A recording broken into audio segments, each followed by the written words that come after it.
sa atong unang pagbasa nagpadayon sa paghisgot ang sulat ni San Pablo sa kinabuhi sa pamilya. Ipahimangnoan na sa diri ang mga anak pagtahod sa ilang mga ginikanan. Yang ginikanan na sad kinahanglan dili nila pasukon ang ilang mga anak o ilang alagaran sa pagdisiplina, pinaagis maayong pagtulunan, mausay buhaton sa mga ulipon ngadto sa ilang mga agalon nga ilasang tahuron niya ang mga sugo tumanon nga malipayon niya ang mga agalon sad ilasang atimanon ang ilang mga ulipon dili daog-daogon o hulga-hulgaon.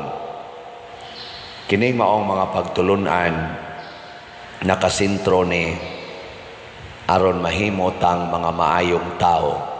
Ang ginikanan malangit, ang anak malangit, ang mga ulipon malangit, ang mga agalon malangit. Pangutan ako no na imong tupad na siguro na kang malangit. Kamong mga asawa, siguro na ba mong malangit sa inyong pagpakigrelasyon sa inyong mga bana, mga gidikanan, sa inyong paghandol sa inyong mga anak, siguro na ba mong malangit? Mga anak, sa inyong pagpakigrelasyon sa inyong ginikanan, siguro na ka mong malangit. Kami sa mga pari, sa among pagpangulo sa simbahan, siguro na kaming malangit. Kamo sa mga parishioners, ang atong mga officials gobyerno sa ilang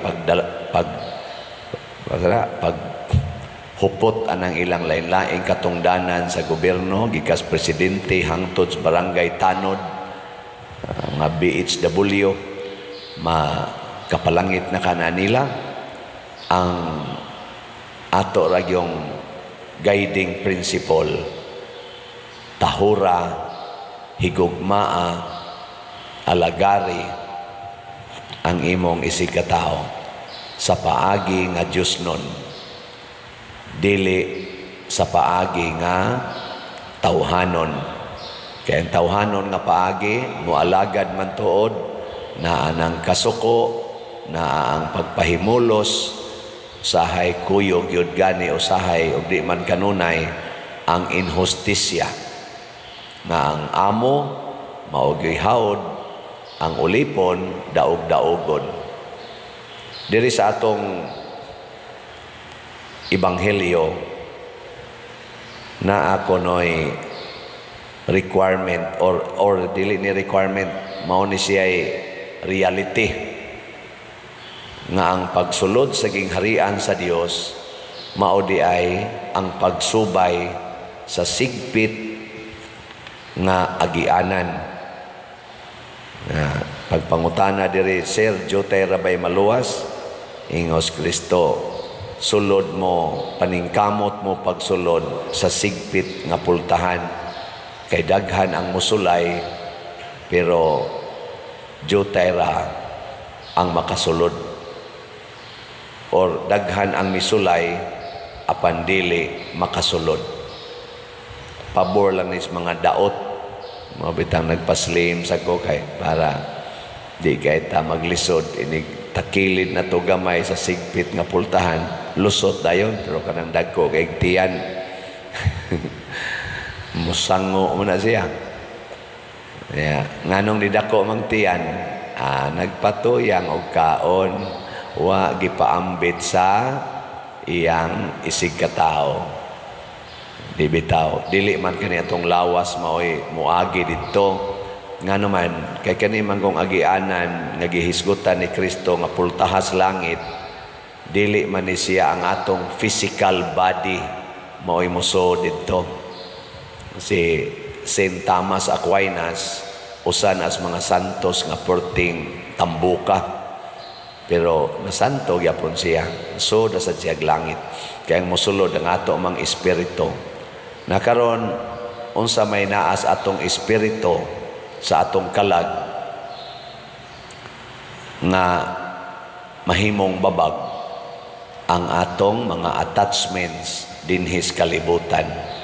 Kini bang atong gipanghuptan, gipangangkon nga kunuhay atong mga butang, kwarta, dungog, gahom, ug labaw sa tanan ang atong mga sala.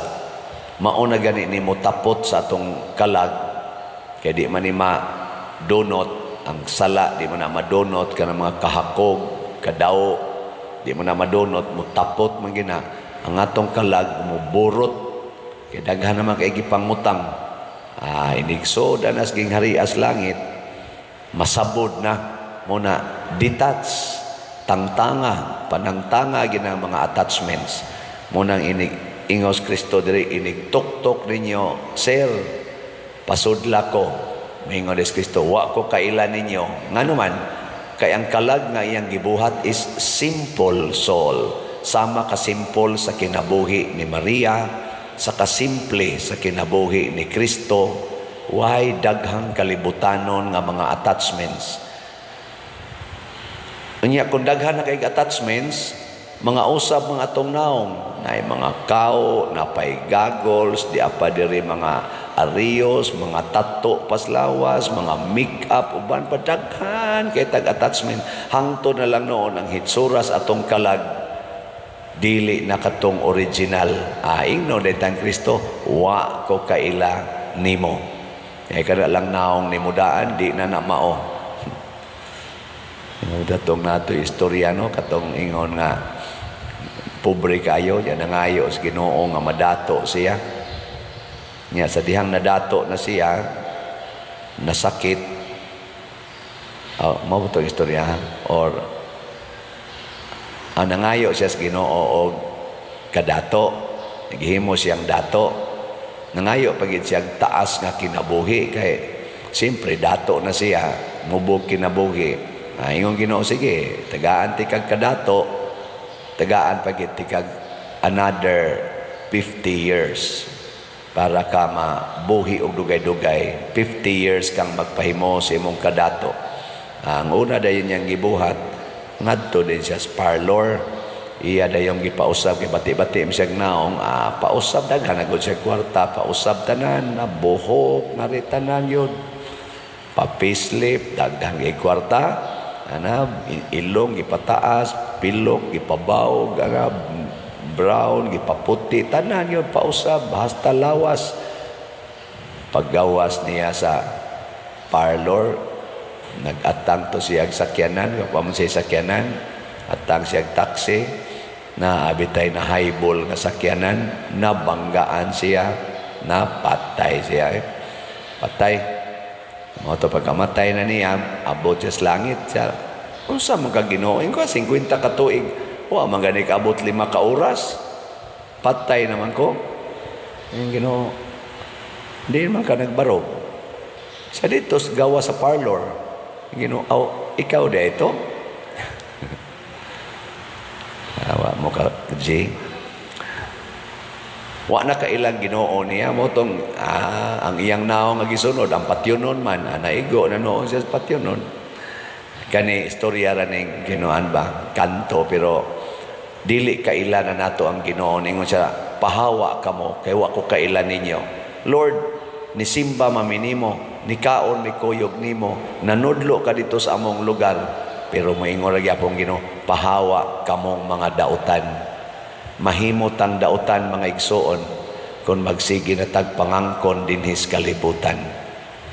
Muna ang mga santos nibiya gyud sa kanang gitawag natog private ownership of material and even personal things. Mga persons dinhis kalibutan disown gyud na kay sugo sa nas Ginoo biyai ang tanan, mahimot ang balaan. So hinaut unta kita kamao kitang mubiya sa tanan, gilas nga lingi sa imong tupad. ing na ipalit og slot ang tanan nimong kwarta karong simanaha. Ing na kano. Ang tanan ginimong kwarta karong simanaha ipalit og slot ni Father Siano. Nya kun imo nang buhaton, nagpractice na kagitawag og detachment. Unsa may mosunod nimo? Simplicity of life. Mailhan din kas Ginoo. Inigtuktok nimo mo ana din ang Ginoo. Sige, dayon nga re, Father Sian. Ang kailan naman ka nako, Lord? Ang imong tanang natigong nga stipend, imo namang gipalit og slot. Nindot, ano? Ana. Dayon nga rin, Brad Titing. Kailan ako nimo? Anong kailan naman ka? Ang potong siya gibaligya ni Brad Titing. Wa ko kailan nimo. Oy, si Remy man ni diay. Kailan. Nga naman, ambot lang sa gagon sa gipang-angko ni Remy. Masing nasa na sa giangko na din niya sa dihatag. Dayon nga rin, Edgar. Edgar. Nga naman, wa na angko ng Edgar iyang motor. Iyan ang gipanghatag. Dayon na, ilha na. Mauna, ang konon ragid nato nga kita sulugoon sa Ginoo. Matod pa diri sa atong tubag sa Salmo, ang Ginoo matinumanon diha sa tanan niyang mga pulong. Ug unsa may pulong sa Ginoo para nato, kun kamo magtuman sa akong mga pulong, isip buutan o nagtukaw nga sulugoon, ako gid mong silbihan didto sa akong gingharian. Apan kung makaplagan ta mo inigbalik nga natog, nagpatuyag kaon, namunog pagid sa inyong isig kasulugoon, tagod-tagoron gyud ta mo og pahiagomon sa silot. So ang angko nato nga kita sulugoon og pagbuhat niya na maogi sikreto sa pagsulod nining sigpit nga ganghaan.